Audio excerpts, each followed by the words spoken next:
ஆன்மீக நண்பர்கள் அனைவருக்கும் அன்பு கலந்த வணக்கங்கள். இன்றைக்கு நாங்கள் ஆன்மீகம் சம்மந்தமான பதிவில் பார்த்தீங்கன்னா, பிச்சை எடுத்த கோலத்திலும் சரி பாதி சக்தி. அதாவது பார்த்தீங்கன்னா, மயிலாடுதுறை மேலப்பெரும் பள்ளம் அபூர்வ பிட்சாடனரை பற்றி பார்க்கலாம் வாங்க.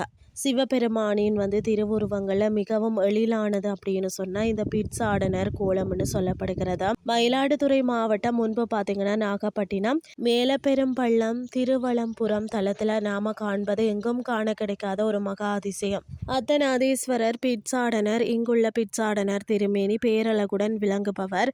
பொதுவாக பிட்சாடனர் வடிவம் என்பது முழுமையான ஆண் கோலமாகவே இருக்கும். ஆனால் இந்த தலத்தில் மட்டுமே அவர் அர்த்தநாதீஸ்வரர் கோலத்தில் காட்சி அளிக்கிறார். பிச்சை எடுக்கும் கோலத்திலும் இறைவனும் இறைவியும் பார்த்தீங்கன்னா இணைந்தே இருக்கிறார்கள் என்ற ஒரு தத்துவத்தை இது பறைசாற்றுகிறது. இப்போ வாங்க தலத்தின் வரலாற்று சிறப்புகளை பார்க்கலாம். அதாவது பார்த்தீங்கன்னா, மகத நாட்டு மன்னன் தனஞ்சயனின் தந்தையான அஸ்தி தான் இந்த தலத்தில் மலராக மாறியதால் இது காசியை விட புனிதமானது என கருதப்படுகிறது.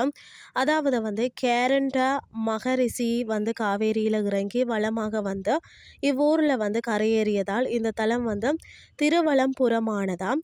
மற்றது இங்குள்ள மூலவர் லிங்கத்தின் மேல் பகுதியில் பார்த்தீங்கன்னா கை நுழையும் அளவிற்கு 2 பள்ளங்கள் இருக்கிறதாம். இதனால் பார்த்தீங்கன்னா இறைவனுக்கு சாம்பிராணி தைலம் மற்றது புணுகு சட்டம் சாத்தப்படுகிறது. திருமால் இங்கு தவம் செய்து பார்த்தீங்கன்னா சக்ராயுதம் கதை சங்கு மற்றது பத்மம் ஆகியவற்றை பெற்றாராம். சம்பந்தருடன் திருநாவுக்கரசருக்கு சிவபெருமான் இந்த தலத்துல காட்சி கொடுத்துள்ளாராம். இந்த தலத்தின் நாயகின்னு சொன்னா அது வடுவக்கீர்கண்ணி, அதாவது பத்மநாயகி அம்மனாவார். இந்த தலத்துல மனமுருக வேண்டினாலே புத்திர பாக்கியம், திருமண தடை மற்றது நாகதோஷங்கள் நீங்கும் என்பதும் நம்பிக்கையாக இருக்கிறது. குறிப்பாக பார்த்தீங்கன்னா பிச்சை எடுக்கும் கோலத்திலும் ஒருமையுடன் விளங்கும் இந்த அர்த்தநாதீஸ்வர பிட்சாடனரை தரிசிப்பது பெரும் பேராகும்னு தான் சொல்லணும்.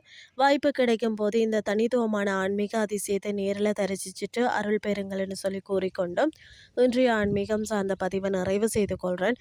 இதே மாதிரி மற்றும் ஒரு ஆன்மீகம் சார்ந்த பதிவோடு உங்களை சந்திக்கிறேன். நன்றி.